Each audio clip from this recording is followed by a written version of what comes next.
नमस्कार मित्रों, स्वागत है आप सभी का हमारे चैनल स्टॉक मार्केट सिग्नल्स में। जहां हम मार्केट के लेटेस्ट ट्रेंड्स को सिंप्लीफाई करते हैं और आपकी इन्वेस्टमेंट डिसीजंस को स्मार्ट बनाते हैं। तो जैसा कि आज हम देख सकते हैं, काफी रेड सिग्नल्स देखने को मिल रहे हैं आफ्टर क्लोजिंग। मार्केट में आज भी गिरावट देखने को मिल रही है। निफ्टी और सेंसेक्स का हाल देखकर तो लगता है इन्हें भी मंडे ब्लूज हो गया है और आजकल मार्केट इतना गिर रहा है कि लगता है कि ग्रेविटी का नया एक्सपेरिमेंट भी शुरू हो गया है। बेंचमार्क्स निफ्टी 50 और सेंसेक्स 6 दिन से रेड में बंद हुए, लेकिन दिन के लोज से थोड़े ऊपर। लेकिन आज के सेशन में ब्रॉडर मार्केट को ज्यादा नुकसान हुआ। स्मॉल कैप और मिड कैप इंडिसेस ने लगभग 3% और 2% का लॉस देखा रिस्पेक्टिवली। क्लोजिंग पर सेंसेक्स 638.45 पॉइंट्स यानी 0.78% गिरकर 81,050 पर था और निफ्टी 218.80 पॉइंट्स यानी 0.87% गिरकर 24,795.75 पर बंद हुआ। सेंसेक्स ने इंट्राडे लो 80,726.06 का देखा, जबकि निफ्टी 50 सेशन के दौरान 24,694.35 पर स्लिप हो गया। लगभग 597 शेयर्स बढ़े, 3,289 गिर गए, जबकि 117 अनचेंज रहे। हालांकि ध्यान देने वाली ये भी है कि मार्केट में सेल ऑफ तब भी हुआ जबकि ग्लोबल मार्केट से पॉजिटिव न्यूज मिल रहे थे, क्योंकि इन्वेस्टर्स इंडिया से चाइना की तरफ आउटफ्लोज की चिंता में थे। फॉरेन इंस्टीट्यूशनल इन्वेस्टर्स ने अक्टूबर में अब तक इंडियन इक्विटी में 30,718 करोड़ रुपए का मैसिव सेल ऑफ किया है और वो चाइनीज मार्केट की तरफ मूव कर रहे हैं, जो चीप वैल्यूएशंस की वजह से ज्यादा अट्रैक्टिव हो गया है, खास तौर पर देश के प्रॉपर्टी सेक्टर को रिवाइव करने के लिए दिए गए स्टिमुलस मेजर के बाद। इस मैसिव आउटफ्लो के साथ साथ मिडिल ईस्ट में बढ़ते टेंशन, जो क्रूड प्राइसेस में भी स्पाइक का कारण बन रहा है, इसने डोमेस्टिक मार्केट में सेंटिमेंट को खराब कर दिया है। वैसे ही अनसर्टेन टाइम्स में हाई वैल्यूएशंस की चिंता की वजह से इन्वेस्टर्स मिड और स्मॉल कैप स्टॉक से भाग रहे हैं, जो कि आज के शार्प सेल ऑफ का कारण बना। Ruchit Jain, research analyst eight 5 पैसा ने भी नोट किया कि मार्केट के अप ट्रेंड्स के दौरान मिड कैप और स्मॉल कैप इंडिसेस आमतौर पर निफ्टी 50 और सेंसेक्स से ज्यादा अच्छा परफॉर्म करते हैं, लेकिन डाउन टर्न्स के दौरान ये उल्टा होता है, क्योंकि ये इंडिसेस जिनमें हाई बीटा स्टॉक होते हैं ज्यादा गिरावट देखते हैं। इसी बीच Q2 अर्निंग सीजन भी नॉक कर रहा है, जहां इंफॉर्मेशन टेक्नोलॉजी मेजर्स अपने क्वार्टरली नंबर्स रिलीज करने वाले हैं इस हफ्ते। मोतीलाल ओसवाल फाइनेंशियल सर्विसेज का मानना है कि Q2 में 17 क्वार्टर्स में सबसे स्लोएस्ट निफ्टी अर्निंग्स ग्रोथ देखने को मिल सकता है। अर्निंग्स मॉडरेशन की चिंता और एक्सपेंसिव वैल्यूएशंस ने भी इन्वेस्टर सेंटिमेंट को दबाया है। साथ ही रिजर्व बैंक ऑफ इंडिया का 3 दिन का मॉनेटरी पॉलिसी मीटिंग भी आज शुरू हुआ, जो इन्वेस्टर्स को रिस्क ऑफ मोड पे और डाल दे रहा है। सेक्टरल फ्रंट पे सभी सेक्टर्स इंफॉर्मेशन टेक्नोलॉजी को छोड़कर कट्स के साथ बंद हुए। Banks, energy, metals, PSU bank और मीडिया सबसे ज्यादा हिट हुए, क्योंकि इन्होंने आज 2-4% का गिरावट देखा। लेकिन इंफॉर्मेशन टेक्नोलॉजी ने ट्रेंड को तोड़ दिया, क्योंकि निफ्टी आईटी 0.6% ऊपर बंद हुआ, इन्फोसिस और टीसीएस जैसे नामों की वजह से। लेकिन ये कंटिन्यूअस कंसर्न्स के बावजूद एक्सपर्ट्स का मानना है कि चाइना की तरफ आउटफ्लोज का ट्रेंड लंबा नहीं चलेगा। ऐसा नहीं लगता कि foreign investors actively sell India to buy China करेंगे, कुछ मार्जिनल ट्रेड्स के बियॉन्ड।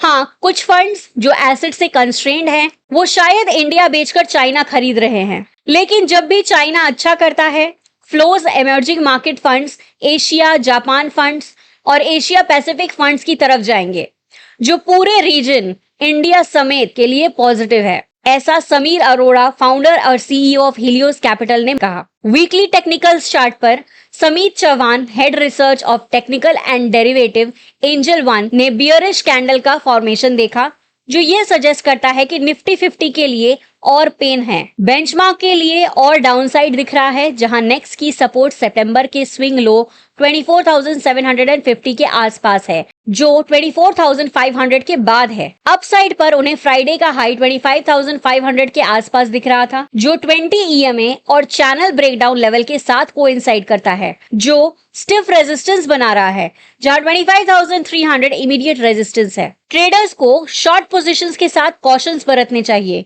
क्योंकि कुछ बीच के बाउंसेस को रूल आउट नहीं किया जा सकता, क्योंकि इंट्राडे चार्ट्स पर मोमेंटम इंडिकेटर्स में ओवरसोल्ड कंडीशंस है। चौहान ने आने वाले सेशंस में वोलेटिलिटी हाई रखने की भी प्रेडिक्शन की। फेयर गेज इंडिया विक्स 6% बढ़कर 15 पर पहुंच गया। निफ्टी 50 में ट्रेंड, M&M और भारतीय एयरटेल टॉप गेनर्स रहे 1 और 2% गेन्स के साथ, जबकि एनटीपीसी, भारत इलेक्ट्रॉनिक्स और अदानी पोर्ट्स सबसे ज्यादा हिट हुए उनके 3 to 4% करेक्शन की वजह से। बैंक निफ्टी को अगर देखते हैं तो ये निफ्टी 50 से ज्यादा गिरा है और 100-डे EMA को डिसाइसिवली तोड़ दिया।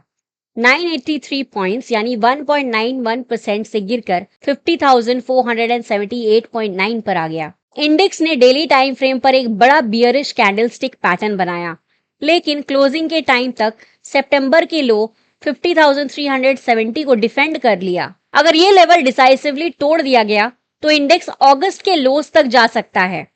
पिछले 5 सेशंस में लोअर हाइज और लोअर लोस का स्ट्रक्चर बन रहा है। अब जब तक ये इंडेक्स 50,750 जोन के नीचे रहेगा, तब तक वीकनेस 50,000 और 49,500 लेवल्स तक जारी रह सकती है। लेकिन ऊपर के साइड रेजिस्टेंस 51,000 और 51,250 जोन्स पर दिख रहा है। तो क्या हो सकता है फ्यूचर ट्रेंड या इन्वेस्टर बिहेवियर, ये भी अब समझ लेते हैं। तो जैसा कि स्टार्टिंग में हमने डिस्कस किया था, निफ्टी 50 और सेंसेक्स में लगातार गिरावट देखने को मिली है और ब्रॉडर मार्केट्स खासकर स्मॉल कैप और मिड कैप इंडिसेस में काफी नुकसान हुआ है।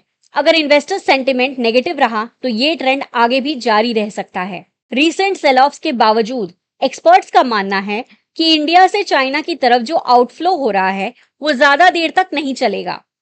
कुछ फंड्स टेम्पोरली शिफ्ट हो सकते हैं, लेकिन ओवरऑल फ्लो इमर्जिंग मार्केट्स की तरफ पॉजिटिव ही रहने की उम्मीद है। आने वाली Q2 अर्निंग सीजन निफ्टी के लिए स्लो अर्निंग्स ग्रोथ हो सकती है, जिससे इन्वेस्टर्स और कॉशियस हो सकते हैं। हाई वैल्यूएशंस के कंसर्न मार्केट परफॉर्मेंस को अफेक्ट कर सकते हैं। ज्यादा सेक्टर्स में परेशानी है। बैंक, एनर्जी और मीडिया सबसे ज्यादा अफेक्टेड है, लेकिन IT सेक्टर ने थोड़ा रेजिलियंस दिखाया है।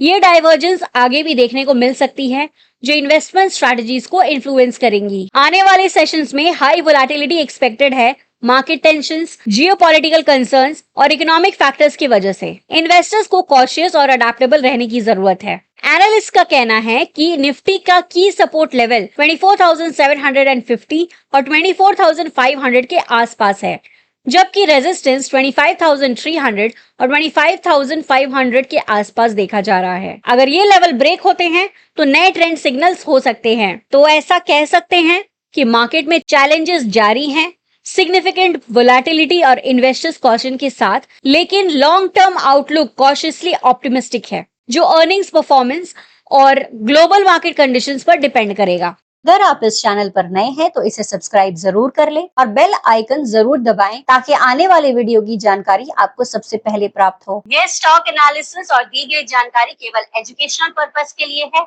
I am not a SEBI registered adviser.